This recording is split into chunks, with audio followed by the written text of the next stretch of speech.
This is the Bema Podcast with Marty Solomon. I'm his co-host, Brent Billings. Today I am joined by Dent to discuss Thomas, a seemingly strange disciple, and question the nature of doubt and belief. Oh, yeah. Hey, Brent. Howdy. Howdy. Surely, no doubt, this will be a short episode, right? No doubt. I see what you did there. Well, we're only going to really do a portion of the passage that we're actually reading in an effort to keep it relatively short. But I'm way past the point of making promises. My reputation precedes me. I did go on the Israel trip like a month and a half ago, and a lot of people had a lot of comments about the length of the Bema episodes that I've done, so it is what it is.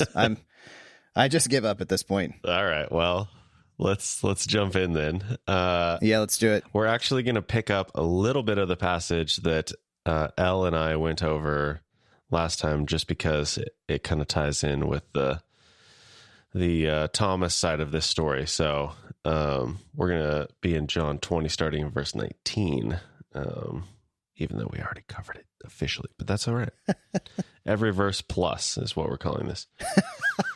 On the evening of that first day of the week, when the disciples were together with the doors locked for fear of the Jewish leaders, Jesus came and stood among them and said, "Peace be with you." After he said this, he showed them his hands and side.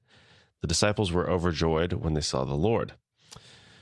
Again, Jesus said, "Peace be with you. As the Father has sent me, I'm sending you, blah, blah, blah, Holy Spirit." Okay, so that's what we covered last time. That's the right response to that, blah, blah, blah. You know, No, I've read and looked at even more on that little chunk of the passage since last time, and it's like, man, there's so much stuff you could explore there. But yeah, well, and I mean, I don't know what was said last time yet, because we're recording this before that episode has released. But I'm also pretty confident that the Bema listeners are, informed and astute enough that all that stuff that you blah blahed through, they probably have lots of great connections and thoughts about that anyway. Yeah, so it's good. We can blah blah blah it for now. Yes. Okay, so now Thomas, also known as Didymus, one of the 12, was not with the disciples when Jesus came. So the other disciples told him, "We have seen the Lord." But he said to them, "Unless I see the nail marks in his hands, and put my finger where the nails were, and put my hand into his side, I will not believe." Yeah. And just a note on that, which I think is going to come up later. The Greek, apparently I've learned from the NET footnotes, the Greek very often omits direct objects when whatever the context is clear. Okay. And so the NET actually adds the object back into the text. They say, unless I see blah, blah, blah, I will never believe. I will never believe it. That they have seen the Lord? Or that he has risen or whatever. But that specific sure. instance, whereas the way the NIV reads, it almost seems like I won't believe in Jesus or something. I don't know. Like it just, right. It makes it seem bigger. So anyway, just a note there. For sure. As we, for sure. That will probably come back. Am I still reading or are you done for now? Let's stop here for a second. Just to get acquainted with our man here, Thomas. He is a disciple that doesn't get a ton of action in the Gospels. He does pop up a few times, but I think he's kind of infamous. Well, I mean, so what do you think of, Brent, when you think of Thomas? I mean, the classic doubting Thomas is the line. Right. Yeah. I mean, I it's think like even people who don't know any stories about him at all are familiar with that phrase, doubting Thomas. Yeah, doubting Thomas, almost like his first name is doubting. I mean, so he does have some other sayings. I don't know that it really gets him just cleanly off the hook, but he does say a few other things that I kind of wanted to look at. Just to get a sense of what kind of person are we dealing with here who is saying kind of so obstinately, unless I see this, I will never believe that. So Thomas appears a couple other places in John chapter 11, where Lazarus has died. Lazarus has fallen asleep, Jesus says, and the disciples are like, "Oh, if he's falling asleep, he'll wake up. It's all good." And then Jesus is like, sigh, face palm to the how do you say that? Face palm to the face. What do people say? Face palm. That's what it is. Face palm. Yes. I speak English. Face palm. Okay. What I mean is that Lazarus has died. He's not actually asleep. And we actually covered this story. I covered this story a little while ago on the podcast. But there's this line here from Thomas that's kind of a weird throwaway. It just like this section of the leading into the transition of them actually going to where Lazarus is. Thomas, it says, Thomas called the twin, said to his fellow disciples, "Let us also go that we may die with him." And I wonder, like, what is going on? What does Thomas mean here? Let us also go that we may die with him. It's kind of weird when you think about it. It's kind of macabre. Like, what is Thomas feeling or expressing here? That he's like wanting to die with Lazarus? Like, what sense would that make? I also wondered, like, and I don't think this is it, but it's like a weird, inappropriate joke. You know how people say awkward things that in their mind are funny and end up being kind of weirdly offensive. It's like, dude, Thomas, like he just died like too soon, Or I wondered maybe more seriously if this is just just an expression of mourning. Maybe it's his way of grieving. Like maybe he's saying, this loss of Lazarus is so unbearable that I wish I were dead. I don't know. It's a weird way to say it. How does the NET translate that line there? Let us go too, so that we may die with him. Yeah. I mean, just a weird thing to say, right? I don't know. I mean, that strikes me as strange. I wonder. So, yeah. Let me just read the more immediate context here. So, it says, after he had said this, he went on to tell them, "Our friend Lazarus has fallen asleep, but I am going there to wake him up." So that's what Jesus said when they're going. And then the disciples replied, "Lord, if he sleeps, he will get better." Jesus had been speaking of his death, but his disciples thought he meant natural sleep.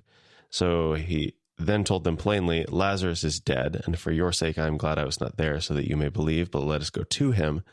Then Thomas said, "Let us also go, that we may die with him." And actually, it specifically says, then Thomas said to the rest of the disciples. So he's not necessarily responding to Jesus, apparently. He's just, right. Yeah. He's not like, maybe Jesus, I don't know. Jesus says, "Let us go to him." Mm-hmm. But maybe that is the context of the sisters who have come to report his death. Mm. Yeah. I mean, that definitely could be. Sorry. That was I'm sidetracked there. So earlier on, the sisters come and say to Jesus, "Lord, the one you love is sick." When he heard this, Jesus said, "This sickness will not end in death." Mm-hmm. So maybe Thomas, having heard that, is like, okay, well, Jesus said he's asleep. We thought he meant, normal sleep. Mm-hmm. Jesus clarified, no, he's dead. But Jesus already said this sickness won't end in death. Mm-hmm. So he must mean something else. So maybe Thomas is just like, I don't really understand what's going on, but, let's go die the same way that Lazarus has died, because apparently that sickness doesn't end in death, and it is for God's glory. Sure. Or so that we also, I mean, there you could take a kind of poetic bent, like maybe Thomas is being kind of deep here, and it's like, well, let us go die so that we also can be awakened. Jesus is saying, I'm going to awaken him. Oh, sure. I don't really know. It just is strange to me. Yeah. And so then you've got Thomas also appears in John 14. Jesus is speaking to the disciples, and this is the I'm going to prepare a place for you. Mm-hmm. So he says, I'm going ahead, I'm going to prepare a place for you, and I will come again and take you to myself, that where I am you may be also, and you know the way to where I'm going. And Thomas says, Lord, we don't know where you are going. How can we know the way? And then Jesus says the famous, I am the way, the truth, and the life. No one comes to the Father except through me. Which I hear this as like it's kind of a bold thing in my mind. Like Jesus has literally just said, "You know the way." Here's Rabbi saying, "You know the way," and now student says, "We don't know the way." What do you? Excuse me, I don't really know what you're talking about. Which, I mean, I get I can identify with Thomas here. Like, I wouldn't really know what Jesus was getting at either. This is a hard thing to wrap your mind around, but then to just say it like that, like so bluntly, to be contrarian, we don't know, you know? I don't know. How does that strike you? Yeah, and I think it's interesting because Jesus replies, and I think it's a little unclear if he's replying just to Thomas or if he's just kind of like addressing the whole group. Mm-hmm. But then later, or right after that, Philip asked the question. Or it's not a question. Hold on. Don't steal the thunder because we're going to get to Philip. Okay. Well, I don't think this is what you're going to talk about. Oh, okay. I just find it interesting that Philip makes a statement after the "I am the way, the truth, and life." Philip makes a statement, and then Jesus's response to that includes Philip's name, whereas Thomas's name is not included. Mm-hmm. So I think it's a little unclear if it's like Thomas is just kind of asking the question that everyone's already thinking, and Jesus kind of addresses the group. Yeah. But then Philip's statement gets like a personal, direct response. Yeah, and let's put a pin in that idea of Thomas saying what everyone else is thinking, because that's kind of in line with how I'm seeing our story for today. So we'll come back to that. Okay. But yeah, we've got Thomas. So he's saying, "Let's go that we may die with him." We've got him saying, "We don't know where you're going. How can we know?" And then we've got him, his most famous saying from today, "Unless I see, I will never believe." And I mean, the picture that starts to emerge for me of the kind of person Thomas is maybe like he's a little unvarnished. He says what comes to his mind. There's maybe a skeptical like angle to him even before we get to the "unless I see, I won't believe." With the like, "We don't know where you're going. How can we know?" It's almost like this is a thing that like, how could anybody know? You know. Right. So he's like honest with the things that he doesn't know, the things that he doesn't understand. And so like the doubting Thomas thing. My question is like, yeah, like he doubts, but the way that we say that in kind of a pejorative way, like looking down on Thomas a little bit, like I don't know how many people talk about Thomas in like an actual like insulting kind of way, but I know that for me, like my knee jerk, especially from the kind of like faith and the way that the idea of faith was thought about like growing up, was that like Thomas is seen as kind of like his skepticism is just wrong. Like it's dangerous. It's bad to doubt. And my question is that fair?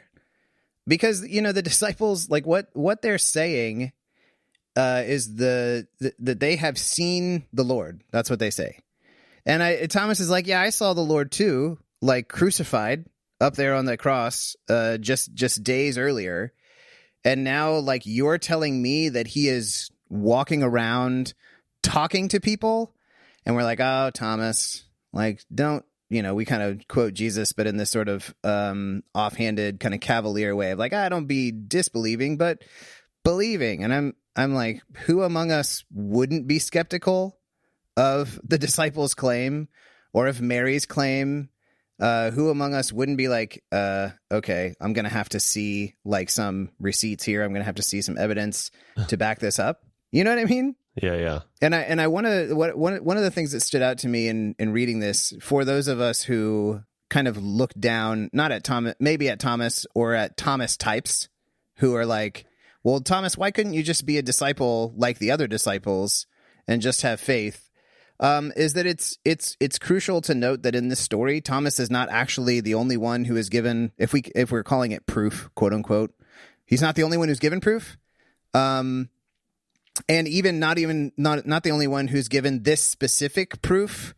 So this is why I wanted you to back up and read the section from the last time, is that Jesus shows up to the other disciples, and what does he do, Brent? He came and stood among them, or appeared. Yes. Which, I mean, that's maybe a whole fun discussion. Yeah, that's so weird, and I don't have any answers to, but it's a fun thing to think about for sure. But he says, "Peace be with you." Uh-huh. And then they don't apparently respond at all. Right. And then after he said this, he showed them his hands and side. He showed them his hands and his side. True, they're not recorded as asking to see them, but nevertheless, it has some effect, right? Because what are they doing when he shows up? What are they doing? What does it say they're doing up in that room? Well, they have the doors locked, it says. Because? For fear of the leaders, right. The Jewish leaders. So they're afraid, and like they're afraid such that they're hiding behind locked doors.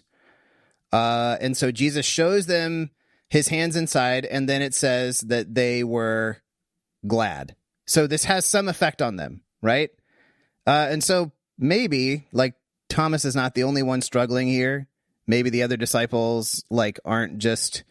and like, some of the disciples, too, were there at the tomb even in the chapter before, right? Who's there with Mary? Yeah, Peter and John. Peter and John, right? And so were they not with the disciples up there in that room? And could they not have told them? And so something, they have seen the risen Lord, or they haven't seen him yet. Sorry. What they have seen is that he's not there. Right. And the messenger appears to Mary, right? But something's going on, and they're up there, and they're hiding. And so maybe there's not like a perfect sort of childlike faith. And it gets a little tricky with how we consider Thomas because of even I think a lot hinges, and we'll talk about this in a little bit, but how do we hear Jesus? Like, what is the tone of voice that we hear him speaking with when he says, "Do not disbelieve, but believe"? You know what I mean? Right. Yeah. Anyway, and we can go back. So we talked about Philip too, in the John 14 chapter. So the scene where Thomas is like, Jesus says, you know the way. And Thomas is like, we don't know the way. And Jesus says, I am the way, the truth, and the life. And then it says, this is Jesus talking, if you had known me, you would have known my Father also. From now on, you do know him and have seen him. So there's the seeing part again. Sure. And then it says, Philip said to him, Lord, what does he ask for? Show us the Father. Show us, and it is enough for us. Which, I don't know, to me doesn't sound all that different from Thomas saying, unless I can put my hand there and see it, I won't believe. Philip, it sounds the same to me. Show us the Father, and that's enough, which maybe, so the inverse of that is, it's not enough unless you do show us. You know what I'm getting at? Yeah. And so Jesus says, I've been with you this long, and you still don't know me, Philip? Whoever has seen me has seen the Father. How can you say, show us the Father? And then Jesus says, do you not believe that I am in the Father and the Father is in me? And so just to widen out, like to maybe encourage some charity here for like Thomas, and then for if we think of particular people who are like, oh, I have to have this proof or that proof, to recognize that there is struggle all around, and that Thomas isn't even the only one asking to see something. Yeah, totally. So I want to have a little bit of a discussion about doubt, just as a concept, as a thing, as a phenomenon, as an experience, and about belief. So Brent, I'm just going to put you on the spot and ask you there's no right or wrong answer. I just want to know your mind on when you think of doubt, or when you hear of doubt or someone doubting. What is doubt? And then on the other side of that too, what is belief? What are your thoughts on that? I think doubt would be like, and I guess there's maybe a distinction between rational and irrational doubt, but just some sort of thing that makes you think what I'm seeing is not real, or what I've heard is not real, or, just some sort of unease or uncertainty about a thing. Okay, uncertainty. That's a good word. What about belief? What do you think of? Belief, and don't even get me started. There have been been a handful of conversations on Slack recently about the distinctions between belief and faith and knowledge and how these things interact, and I seriously just want to. Is it too explode. Much? Is it? I mean, the conversation can be super abstract, right? And it can get like we're splitting hairs, and it's way too weird of distinctions. That it's partially that, and it's partially like I just feel like people are massaging the definitions to get it to say what they want it to believe. Okay. Or what they want it to be. Okay. Which I don't necessarily think like anyone in Slack is doing that, but I just think the conversation in general has a tendency to go that direction. And at the end of the day, anyone can think anything about any of these words and have, a seemingly rational explanation for the definitions. And ultimately, it doesn't really seem like it's a very useful conversation in my experience. But anyway, don't let me. Yeah, no. That's like keep that context in mind when I talk about this, because I feel like I have like this, conversational trauma or something. I don't know. Yeah. But belief would be just the idea that like you are confident in the truth of something. Okay. And how that interacts with whether, how much you know about it, how much you've seen yourself. I don't think that's necessarily like there's a whole gradient of possibilities there. But belief is just a confidence in a thing. Okay. In the truth of a thing, I think. Yeah. When I was thinking about this and I was thinking about doubt, what came into my mind is this quote from A.W. Tozer that I remember hearing just a lot, not anytime recently, but like when I was in campus ministry as a student, like almost 20 years ago. And like maybe even in youth group, I heard this line. But is this line from Tozer that says, "What comes into our minds when we think about God is the most important thing about us." Have you heard this quote before? I have not. Okay. It's also sometimes slightly misquoted as, "What we think about God is the most important thing about us." You're laughing. Why are you laughing? What do you think about that? Well, just, the idea that somebody would misquote something is amusing. Oh.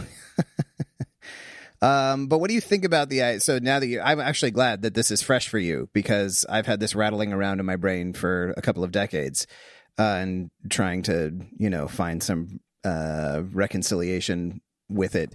What comes into our minds when we think about God is the most important thing about us. Just snap answer, agree or disagree? Yeah, I do think I agree. You do think you agree. Okay. Can you say more about that? Like whatever defining moments we've had in our lives, typically when we're young, is going to kind of set up a framework for who we are, but I think also has a tendency to like establish who we think God is. Well, yeah, but it sounds so like our framework for thinking about God was established in the same sort of context or environment as our framework for thinking about ourselves. Okay, I think I get what you're saying, but there it sounds like the framework in which we come to, think what we think about God. That framework is the most important thing. But what Tozer is saying is what comes into your mind when you think about God is the most important thing about you. And there's a sense in which I do agree with this, in the sense that, like, if you think that the sovereignty of God is like his preeminent attribute, then, or versus like if you think that love is his preeminent attribute, that's probably going to make a difference in how you treat people. Or like if the wrath of God is like what you think about when you think about God, then that's, that I can definitely see that like impacting the way that you live in the world. And so in that sense, yeah. But also there's a part of me that's like, no, what you think about God, but because when I'm putting the emphasis on the word think there, what you think about God is the most important thing, because that feels very like European and very intelligentsia, very, you know what I mean? Like, intellectual. And it's the kind of sentiment that, and the way that it was used in my upbringing, it's the kind of sentiment that makes me think that my chief job as a Christian is to make sure that I have all of my doctrinal ducks in a row, that I think the right things, and that thinking the right things about God is the most important thing about me, because if I think something that is wrong, well, then I'm in danger of the fires of hell or something. It's the kind of sentiment that makes me feel like the worst sin that you can commit in Christianity is to fail to hold or uphold these kind of different theological propositions about God. And that's ultimately what matters, is if you accept the proposition and you think clearly about it and you have like kind of unflinching certainty about it, then that's what's important about you. You see what I'm saying? Yeah. And it's almost like if faith is what you think about God, if that's what faith equals, thinking the right things about God or accepting or agreeing to certain ideas about God, then to think the wrong thing or to question that those other, like, that's what doubt becomes, is like just wondering if these things are actually accurate or not. Do you see what I'm saying? Yeah, totally. And then there's like this kind of, and this is like, I think a lot of Bema listeners are going to be familiar with this, but there can be a paranoia about like, am I allowed to think about this? Am I allowed to ask the question? Don't think about it, turn and look the other way. Because if I doubt it, if I question it, if I'm skeptical about it, then like I could come to think the wrong thing about God. And then, it's like the slippery slope, and before long, like you don't believe in anything. That's where doubt leads, right? As doubt leads to just, they walked away from the faith and now they don't have any faith anymore and if they had just not doubted, right? If they had maintained their certainty, then everything would have been okay. You know what I'm saying? Yep. I think though that there is a kind of doubt that can be really, beneficial for us. Buechner talks about this as head doubt, which is like skepticism or pessimism. And I was talking with a friend who's like he's like a computer scientist, and he said that skepticism can be a really helpful tool. It's a tool that we can use when we analyze something. We analyze with skepticism, because what that does is it leads to a better understanding of whatever the thing is that, we're looking at. Now, it can also be like doubt, the intellectual, cognitive kind of doubt can also be a tool that we use to evade and avoid, right? Like something is beckoning us to genuine engagement, but it's like, I'm going to like throw up this wall of like all of this skepticism, right? Because I think we can feel skeptical, we can feel doubt about pretty much anything if we want to. Like we can poke 1,000 holes and we can always find a reason why it might not be this or it might not be that, right? I think that's a trap that I fall into quite often myself. Yeah, and it's like it can be harmful. But I think it's also possible to like, because these doubts just exist at like a cognitive level, it's possible to get kind of into a fit with them, but then still go on living your life as though nothing really unusual has happened. Like you still go back and like you are a certain way with your neighbors and you treat your family a certain way, and you do these things and you go on living where those doubts, the quote unquote doubts that you have, the skepticism, it's kind of like a mental exercise, but it doesn't really reach down into the deepest core of our being. Do you know what I'm saying? Yeah. And I think these doubts can be like this kind of doubt can be about pretty much anything. Like even, does God exist or is God like that? And these are the questions that I was kind of told, like, don't think about those, don't engage with them, because then that leads down the slippery slope, and then you'll be unbelieving. This was like the concern of, people when I went off to a secular state college from high school, and people in the youth group were like, "Oh, are you gonna like?" They got all kinds of ideas there and stuff, and we're encouraged to protect and not engage with those things because of where it can lead, Right. Yeah. But yeah, I mean, I can question if God exists, and that doesn't have to be like a terrible thing. And I can still go on living my life as though God does exist. Or like we do this other, like I thought, like, we wonder, well, we're skeptical. We doubt, is the president like innocent, or is the economy in a recession? And yet we still go on living our lives like those things don't reach down into the core. And then I think there's like a different doubt that happens sometimes. Buechner talks about this. This is kind of a small aside, but he talks about the doubt that Jesus experienced on the cross, which he calls stomach doubt. It's like gut doubt, where there's like a deep unsettledness, and that's different from just having questions about the nature of the Bible or the nature of God.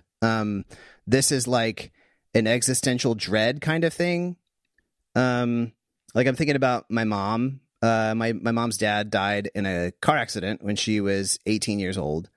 And she told me that after that, she always felt like she just lost this feeling of safety. Like she couldn't trust that the world was a safe place, which was like a much deeper seated doubt that was born of this like experience. It's not just about what you think, but it's something that happens that drives you into that state, almost like this abyss. And even other things can speak to the contrary. No, like it's, like it is, there's a lot of safety in the world. And yet like her feeling of that, her ability to trust that was kind of taken away. And I don't know that everybody experiences this kind of doubt, where they feel down in their core that like things are just so unsettled. Some of us are able to, like, we have the gift of living life without that rocking us to the core. And to those who feel that, I don't always know what to say other than maybe just to point to Jesus on the cross, who he also experienced that same thing. But yeah, I wanted to highlight that, because I think sometimes like those, we hear doubt, we hear people questioning things about God or things about the Bible or things about theology. And like for some people, they get super alarmed because those questions are being asked. But that like, that's not, just to say that that's not like necessarily the worst thing. And it can actually be something that is necessary or essential in the process of like coming to know God more fully. And I think we engage this type of doubt all the time.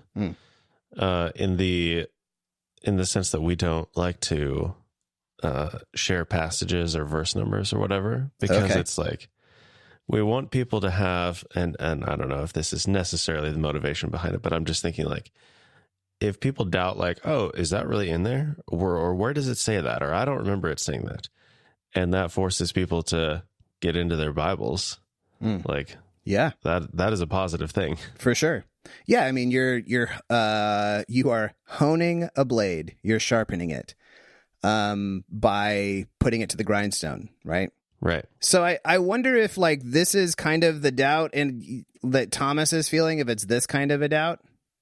And I want to contrast his doubt here. We're going to go back to the passage with the disciples. So we've already heard a few things about them. They were hiding behind those locked doors because they were afraid. And Jesus shows up and they see his hands in his side and they're glad. And it says that Thomas isn't there. And I want to pause there for a second. Thomas was not there with them, and that's why they have to report to him like, hey, we saw the Lord. And he's like, well, I won't believe that. But why is he not there? Because when I thought about it, I was like, oh, in other words, is this saying that Thomas isn't hiding? The other disciples are hiding. They're afraid. Thomas, like maybe I don't know. Like I don't pretend to know his whole mental state, but maybe it's saying something that like, at least he's not up there, shut up behind the doors. he's not hiding. Like, maybe I really don't know. But if they're thinking like, oh man, we thought he was the one who would redeem Israel, this was the rabbi, and now he's gone. We don't know what to, and maybe, I don't know, maybe Thomas is out there just carrying on doing whatever he had seen Jesus doing previously. He's like, well, I didn't see Jesus hiding behind doors, so I'm going to keep living life. I don't really know, but I think, maybe if I were going to write a midrash about this, I would have Thomas out there, like, still going about doing the things that Jesus had been about, even pre-crucifixion. Yeah. Oh man, that's a fun possibility. Yeah. Yeah. So they say, so he's not hiding. We can say that at least. They say, hey, we've seen the Lord. And then he makes a statement. And then what does it say next? Let's keep going in verse 26 there, Brent. A week later, his disciples were in the house again, and Thomas was with them. Though the doors were locked, Jesus came and stood among them and said, "Peace be with you." Okay, stop. Though the doors were locked? Haven't they seen the Lord? This has already happened. They were in the locked room. Jesus showed up. He said, "Peace." He breathed on them, Brent. He said, he breathed on them and said, "Receive the Holy Spirit," and then said, "As the Father has sent me, so I'm sending you." And where are they? A week later, they're still in a locked room. A week later, they're inside again. Now, maybe they went out. I don't know what they were doing in that week, but they're still hiding behind the doors. Wow. And so my question is, like, yeah, they saw Jesus and they're like, cool, we believe the resurrected Jesus.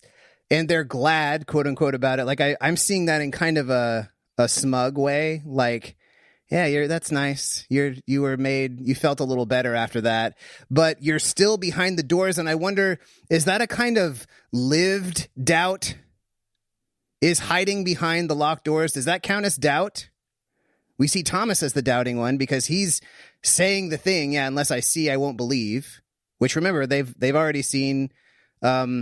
It reminds me, this is maybe not the most, I'm going to make it. This is maybe not the most appropriate reference. Have you ever seen a movie called Scarface with Al Pacino? I have not. Okay, well, it's a gangster movie, and it's about dealing drugs and a whole lot of things that we wouldn't condone. Lots of violence and stuff like that. Do not watch this. Do not watch this with your children. But Pacino is this guy who's an immigrant to the country, and he's made his way into being kind of a drug kingpin. And he's at the country club one day, and people kind of look at him sideways because he doesn't look like them, and all that kind of thing. And he starts making a scene, and they're kicking him out of the country club.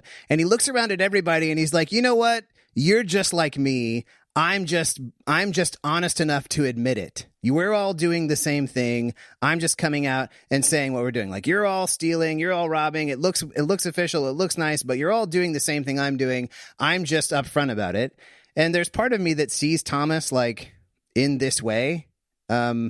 He's just saying what they're not saying, and maybe he, as you pointed out with the other John passage, like maybe we've already seen this kind of streak in him when he's like, yeah, we don't know the way. Like, he's speaking up and saying what nobody else is saying. I don't really know, but that's kind of how I'm reading it. But it seems like the disciples can be in a place of like, yeah, we accept, we see, we're glad, and yet we're not going out and doing. Like, the belief is all cognitive, right? It's all upstairs, and it's not actually spurring them into anything that makes any difference for them. I don't know. Do you think I'm being unfair? No. And I have some more thoughts for when we get a little deeper into the passage. Okay. But yeah, so I think like the contrast between Thomas and the disciples is it tells me that we can be the same about belief as we are about doubt. So we can have like a cognitive doubt, like what Thomas is experiencing, and we can have a lived doubt, like what the disciples, I think, are maybe experiencing, if I can take that liberty and say that. And I think belief can be the same. We can have a cognitive belief, and we can also have a lived belief. So the cognitive belief, which is like, yeah, I agree to all the things. I agree that Jesus is the Christ, the Son of the living God. All that sounds great. And yet, like, in a sense, we're still hiding behind the doors. or we can have the lived belief where we're going out and following. And it also tells me that you can have cognitive faith, the lived out, right? So this is like the golden ticket kind of gospel model, which is, just say the thing and you get to go to heaven and it doesn't really matter what you do with your life.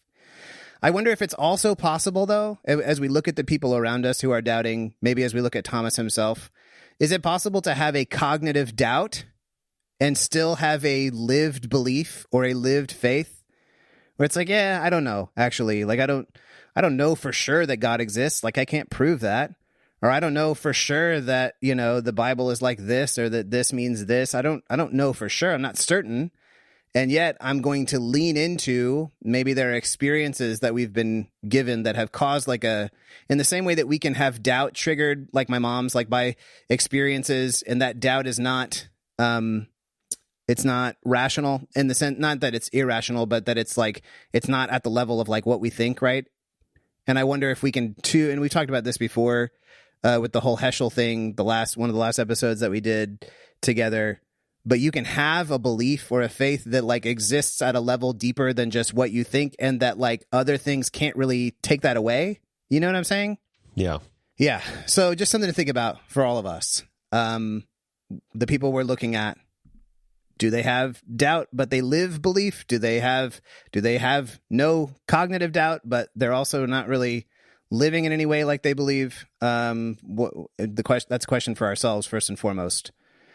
Yeah. I think that's incredibly freeing to have the idea that we can be living our faith and yet there are doubts, and that's okay. Yeah, and it's a warning too. It's a dangerous warning of like, we cannot have any quote unquote doubts and then also be, hiding behind the doors.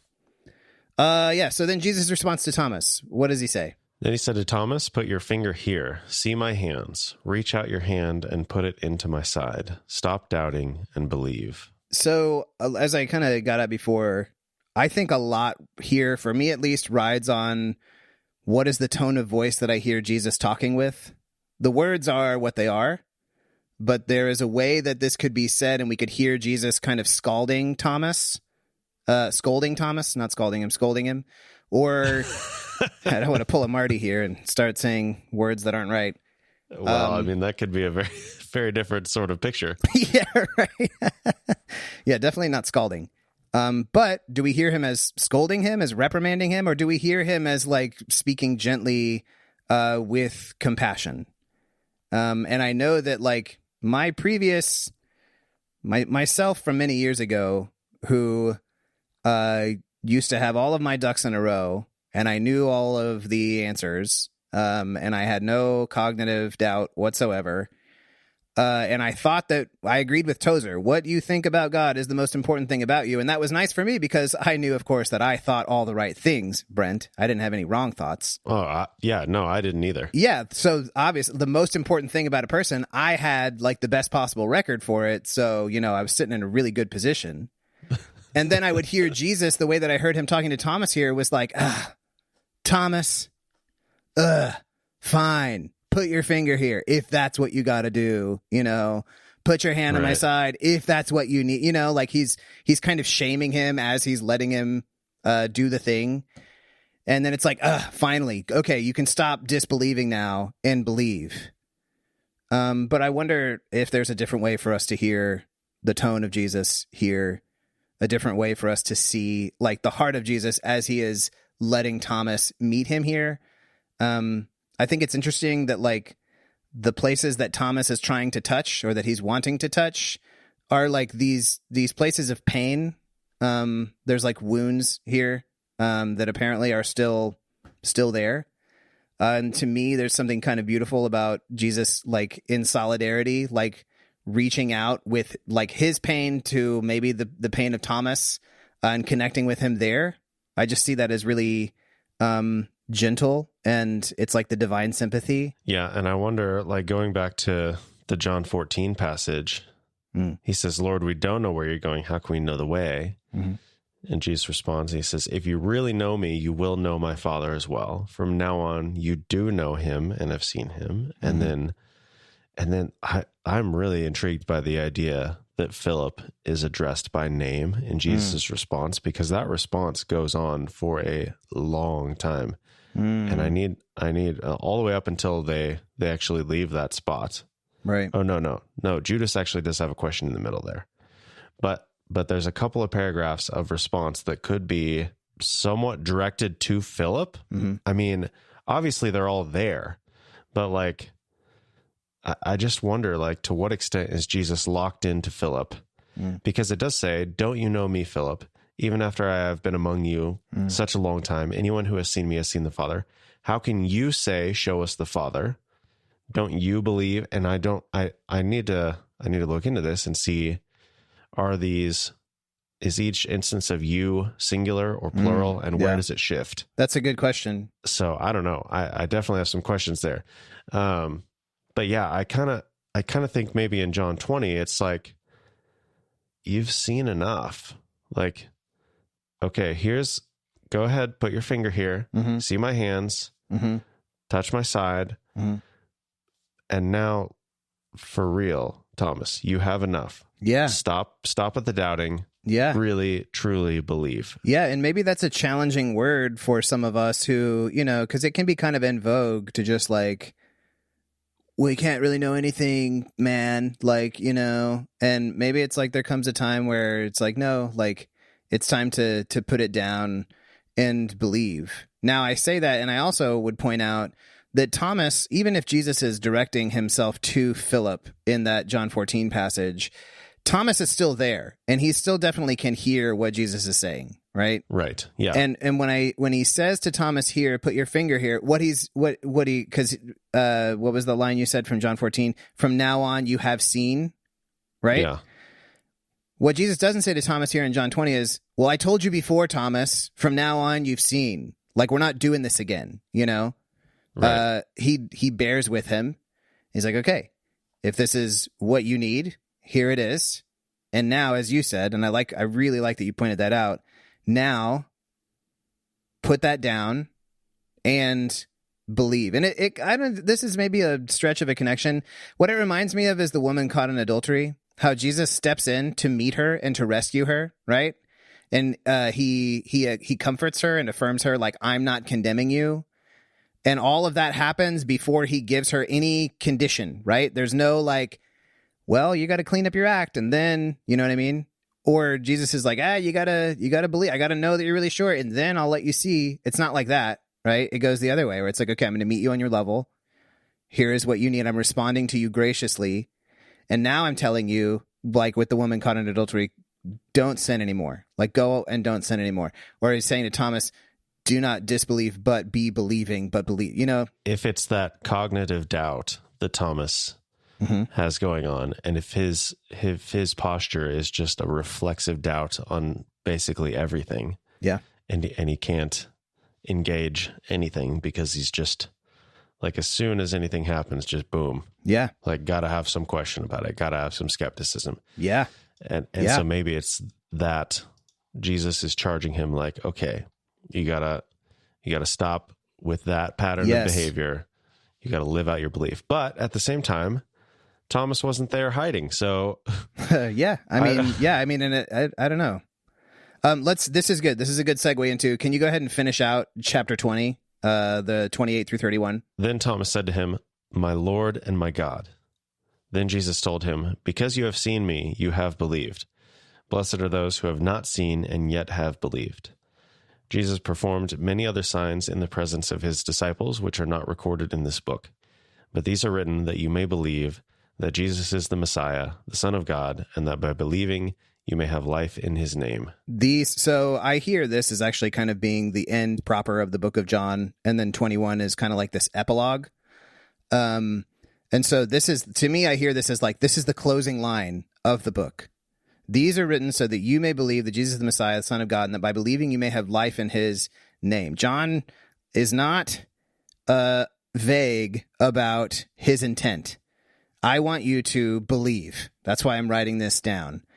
And I think it makes like beautiful and dramatic sense then that the climax of the book here at the very end, like the last scene, centers around this skepticism, this cognitive disbelief, and the transformation into belief. So that when Thomas says, when Jesus shows himself to the disciples, they are quote unquote glad. Like, yeah, they were glad. Jesus, and then they go on with their lived doubt, right? Of like hiding, still continuing to hide. Thomas, he's met by Jesus. He sees the hands. He places his hand on the side, does the whole thing. And his response is like, I hear him saying it like breathlessly, like almost in a whisper, my Lord and my God. Like there is an exclamation. He can't even say a full sentence, right? It's just an exclamation. Right. And he comes to confess the belief, the very belief that John is like, this is what this book is about. I want you to believe that Jesus is the Christ, the Son of God. And Thomas, 2 sentences before that, has just been your example, your model of what this is, of how this goes. And so far from Thomas being somebody who's like, oh, Thomas, you doubting Thomas, it's almost like Thomas is upheld as like, this is the perfect example of what this can look like. And that, like, being upfront with his doubts, like saying the thing that maybe nobody else wanted to say, that was what got him into the position where this could happen in the first place. Yeah, so on Thomas's statement there, the NET footnote on it has a few possibilities of, like, is he just responding to, like, if we assume previously that there was a direct object there and he was just saying, I will not believe that he has risen. Is Thomas saying here, my Lord and my God has risen? Oh. Like, is he just coming back around and saying that? And then, and they don't think that's the most likely possibility, but they, it could just be like we're reading it here, just a breathless, like vocative, like recognition of who Jesus is in this moment. Yeah. Or is it a confession of Jesus specifically and him like pledging allegiance to Jesus or re-pledging at least? Like, oh, you are my Lord and my God. Okay, got it. So yeah, I mean, I see it. Oh, go ahead. I was just going to say we don't necessarily have time to explore all those possibilities, but just want to point out that there are some different interpretive possibilities there. The other thing they point out was at the end, these are written that you may believe. And the manuscript evidence is a little bit rocky on that, where it could be these are written that you may continue to believe. So there's this whole question about, is the audience of John a group of believers and he is encouraging them and strengthening them in their faith, or is it more of an evangelistic tool and he is showing proof and evidence that would lead someone to believe? So yeah, I mean, I think he's writing to the church in the late first century, and he's writing to Christians who are being persecuted. They're being cast out of like synagogues and driven out of their homes and kicked out of their families. I think the church, as they heard the Gospel of John in that first early setting, when they see the disciples, when they read the disciples hiding behind the doors, they see themselves. And again, I don't think it's scolding. It's like, well, this is the life that we live. We're hiding. We're afraid because look at all that's happening to us. Right. And John is making the case like Jesus is among you now. Jesus appears to you now. And some of you are like Thomas, who are like, maybe you're even doubting whether he was really raised or not because it's been, a generation or two since that happened. And maybe you don't believe, but here, I'm saying this so that you will remember and continue. I think it's continue believing makes perfect sense to me. Continue on in what you have been told, believing that, and in following, like going out and remember, Jesus, the risen Jesus, is not just there to stay with you in the locked room, but he's sending you out, first century Christians. And so remember that he breathed the Spirit into us. Remember that he sent us out, and may we also do that. Yeah. Yeah. And when it comes to what, Thomas meant, we've talked about the seeing heart, that sermon from Frederick Buechner before, when we talked about truth and fact. And Buechner just says, I think that Thomas here sees the truth of Jesus for the first time when he had only been seeing the facts of Jesus for a long time. and what he saw was something that made him exclaim, he could only say, "My Lord and my God," which is, to me, speaking to that, like, here is an experience now that is so deep down in him that he will not be shaken from it. This is now a belief that is like deeper than cognition. It's like down to the core of his being. And who knows where Thomas will go and what he will do from here. So one more contrast that I noticed between Thomas's, experience with Jesus. Obviously, the rest of the disciples are there. At least it doesn't actually say that all 12 were there in this case. Does it say that? Where does it say the 12? I thought it said the 12 somewhere. Oh, I think it's just the disciples. Oh, it was just saying Thomas is one of the 12. Yeah. Okay. So it doesn't necessarily say that all of them are there in any of these instances. But in the first instance, when Jesus appears, when Thomas is not there, Jesus says, "Peace be with you."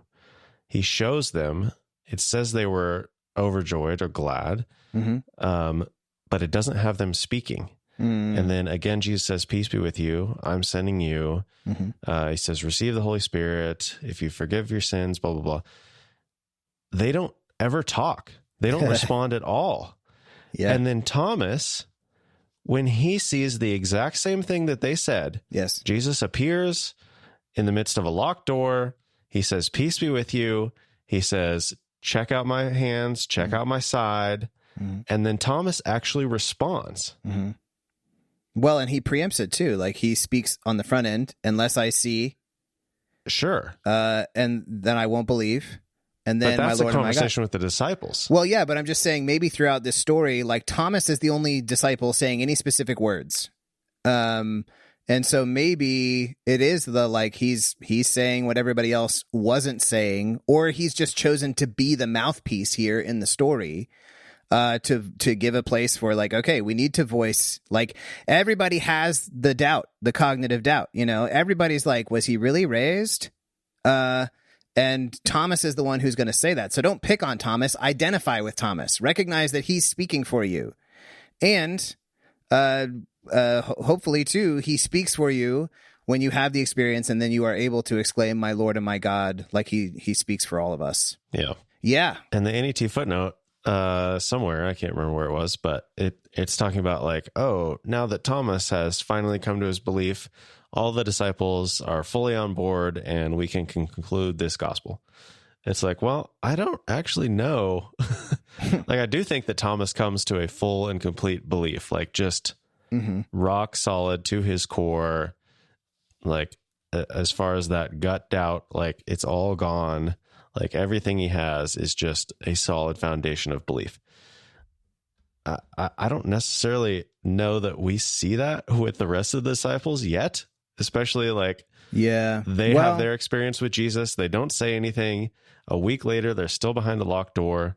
I think it's like a completion of belief and a, still room for improvement kind of thing. Sure. Yeah. And we talked about that in another episode. I can't remember what it was, but something like, Jesus is saying things as if things are finalized, or that they have, what was it? It was a few chapters ago, I think, where Jesus made a statement where it's like, okay, but that's not actually true based on what they're saying and what they're doing. But Jesus is saying it like, like, I have confidence in you guys, even though you're not quite there yet. Like, we have done what we need to do. You guys have what it takes. And so I realized that, it's going to be another 40 days until Pentecost, until you actually have that, like, oh yeah, okay, now I feel confident. Like, we're not there yet, but I know that you have what it takes. So I don't know. Yeah. Okay. I want to finish up, cause man, we're doing it again, Brent. We're going long. I want to read two things. I want to read an excerpt from Frederick Buechner, who I talk about all the time, and I can't not. Also, he died last month, so oh man, rest in peace, Buechner. The world is a sadder place without you, for sure, but it's also gladder because of you. So, he's gone now. So to honor him, and also to wrap up the talk about belief, I want to read a few paragraphs, and then I want to read one other thing after that. So Buechner says this about belief. And he's contrasting the difference between believing in something as just kind of I believe it, and then believing something like with the core of who you are. So he says this: believing in God is an intellectual position. It need have no more effect on your life than believing in Freud's method of interpreting dreams or the theory that St. Francis Bacon wrote Romeo and Juliet. Believing God is something else again. It is less a position than a journey, less a realization than a relationship. It doesn't leave you cold like believing the world is round.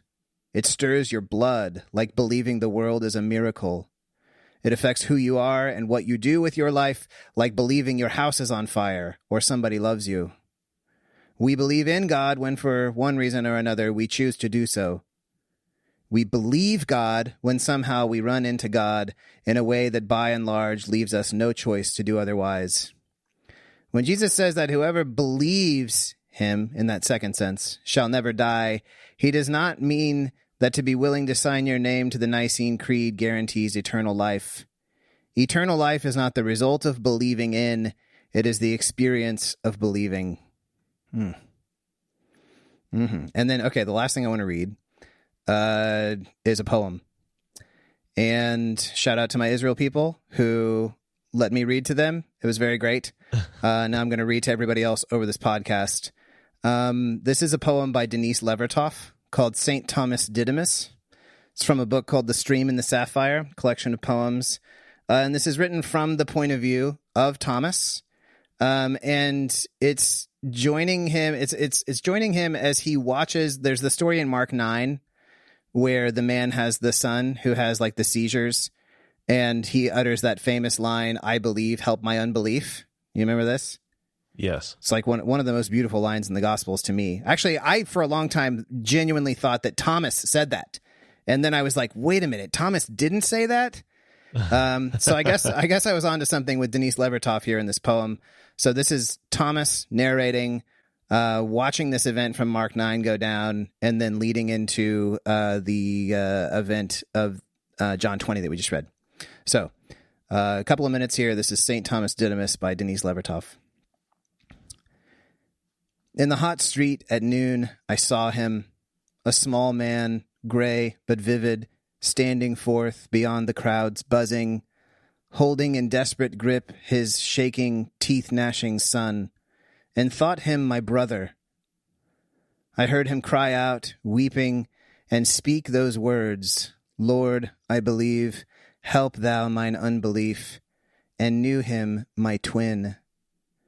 A man whose entire being had knotted itself into the one tight-drawn question, why? Why has this child lost his childhood in suffering? Why is this child, who will soon be a man, tormented, torn, twisted?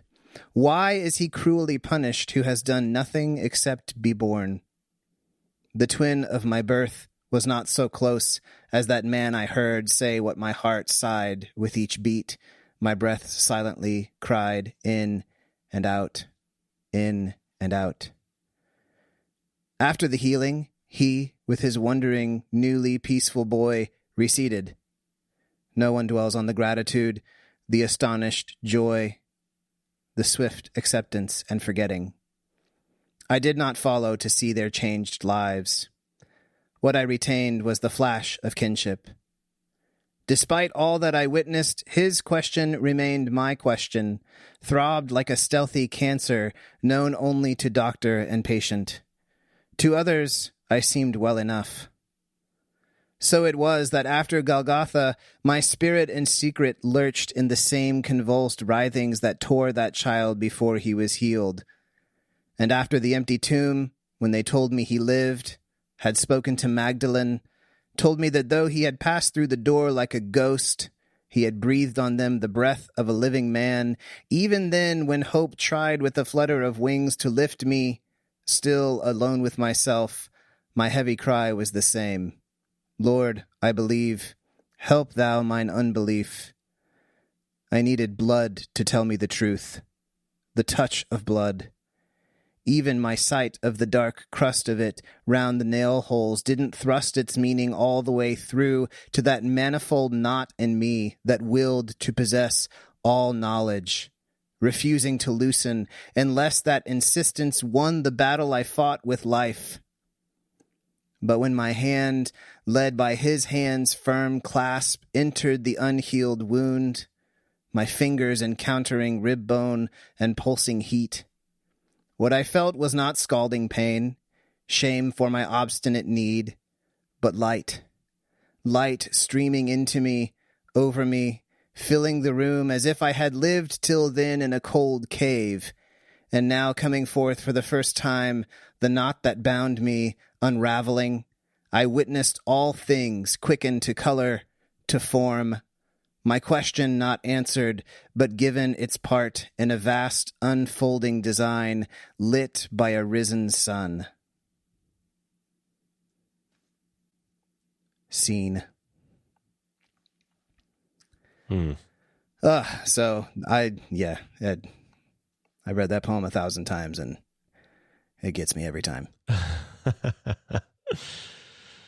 Oh, that's good. Yeah. I definitely think if I was listening to our podcast episode, I would probably back it up and listen to that once or twice again as well. Yeah, you can find it. Go find it online. Just search Denise Levertov, St. Thomas Didymus, and just read it yourself and read it 1,000 times, and then it'll work its way into you somehow. I'll find a link for that and put it in the show notes. Cool. That's all I really have. So if we want to go ahead and finish out for posterity's sake, the last assigned bit here from chapter 21, and we can take it home. We will finish for our verbal contractual obligation, actually. I do love contractual obligation, so let's do it. But our character is not done. He does show up here. So he sure does, yeah. Afterward, Jesus appeared again to his disciples by the Sea of Galilee. The note says in the Greek, it says the Sea of Tiberias, which I did not realize.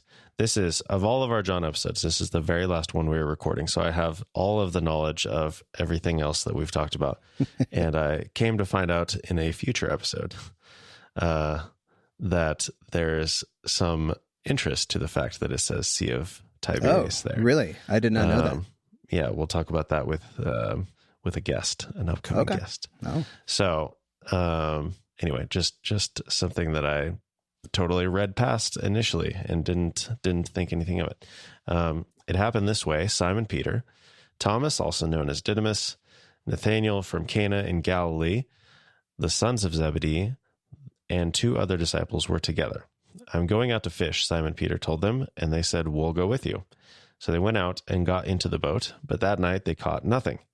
Early in the morning, Jesus stood on the shore, but the disciples did not realize that it was Jesus. He called out to them, "Friends, haven't you any fish?"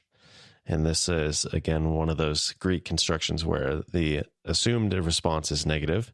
And of course, they say no. They answered. He said, "Throw your net on the right side of the boat, and you will find some."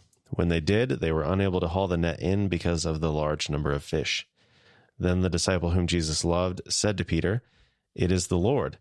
As soon as Simon Peter heard him say, "It is the Lord," he wrapped his outer garment around him, for he had taken it off, and jumped into the water. The other disciples followed in the boat, towing the net full of fish, for they were not far from shore, about 100 yards. When they landed, they saw a fire of burning coals there with fish on it and some bread. Jesus said to them, "Bring some of the fish you have just caught." So Simon Peter climbed back into the boat and dragged the net ashore. It was full of large fish, 153, but even with so many, the net was not torn. Jesus said to them, "Come and have breakfast." None of the disciples dared ask him, "Who are you?" They knew it was the Lord. Jesus came, took the bread and gave it to them, and did the same with the fish. This was now the 3rd time Jesus appeared to his disciples after he was raised from the dead.